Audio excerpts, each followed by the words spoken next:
Thursday Night Football. There was a game last night, Browns Bengals. It was pretty unfortunate for one Andy Dalton. He could not find his teammates. He posted the worst completion percentage in Bengals quarterback history.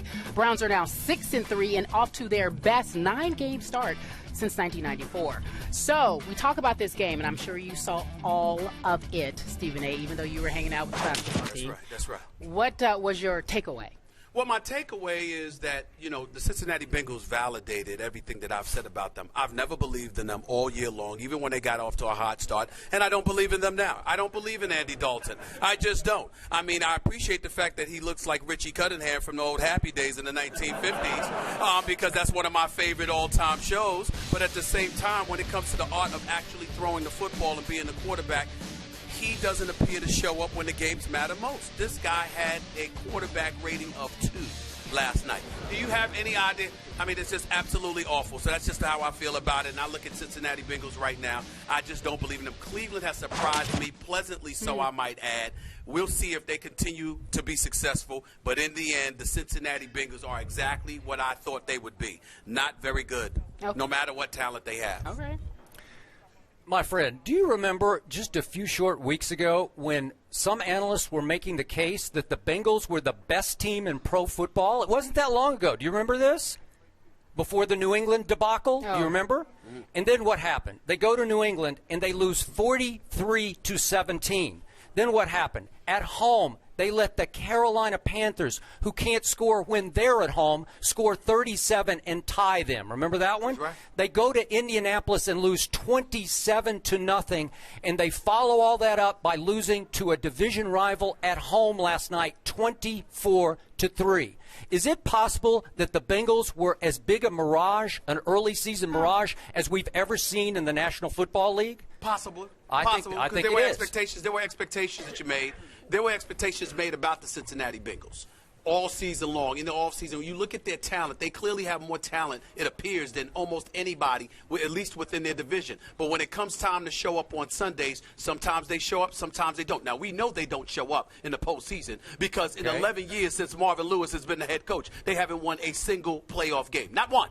Not one. Okay. So I look at them, and even though they've been in the playoffs the last 3 years, I do consider them a bit fraudulent, to say the least. Not because of their talent, because they have the talent. And if you're judging them as individuals, there's guys on both sides of the ball that you should want on your team. But when it comes to what you do collectively, as a unit, I do not believe in the Cincinnati Bengals, and every time the bright lights come on, whether it's against New England in Foxborough or it's last night against Pettin and his team in Cleveland, they don't show up. But here's the big difference. In previous years, the previous 3 years, when the bright lights came on in the regular season, they showed up because they kept making the playoffs. What did we say in August? Well, it's time for these Bengals, this quarterback, Andy Dalton, who, by the way, got his money in August, his big contract. Yeah. That's a damn shame. Well, it is a shame, now that you look back at it, because I think they were betting on Andy Dalton to be the game manager that one Brian Hoyer has turned into for the Cleveland Browns. I think that last night, Brian Hoyer, your Speaking homeboy. of, Yeah, one your Brian homeboy. Hoyer, yeah. And so last night, the problem was that Andy Dalton went from game manager to game wrecker. He wrecked the game because, again, was it chilly and windy in Cincinnati? Yes, it was. It was. That's a home game for him. I know it's a home game, but did it bother Brian Hoyer last night? Not a bit. So my point is that all of a sudden we're looking at a team that we went from, they've got to win one playoff game to, can they make the playoffs at all? And I'm going to say a big fat no on this one. I think they are now out of the playoffs. Let me say this. I've said this on many occasions. I'll say it again because it's about accountability. Well, here we go. I would be the first to call out Jason Garrett when the Cowboys aren't winning. I would be the first to call him out when they are winning. Well, yes, because he kind of deserves it. But the point that I'm trying to make to you is this. In the end, Marvin Lewis, who everybody raves about, we know he knows football. We know he was an elite defensive coordinator. That's how he got the head coaching job, because he as a defensive coordinator, helped Baltimore capture its Super Bowl championship back in 2000. But in the end, what it comes down to is this. 11 years you have been the head coach of a franchise and not one single playoff victory. If they don't, if the Cincinnati Bengals with that talent don't make the playoffs. I was saying this if they made the playoffs and didn't win a playoff game. But if they don't even make the playoffs, Marvin Lewis should be fired before he has an opportunity to leave the office that final regular season. Yeah. What an embarrassment was at home last night. It was a bad game. To lose to a Cleveland Browns team that was missing its top 3 receivers.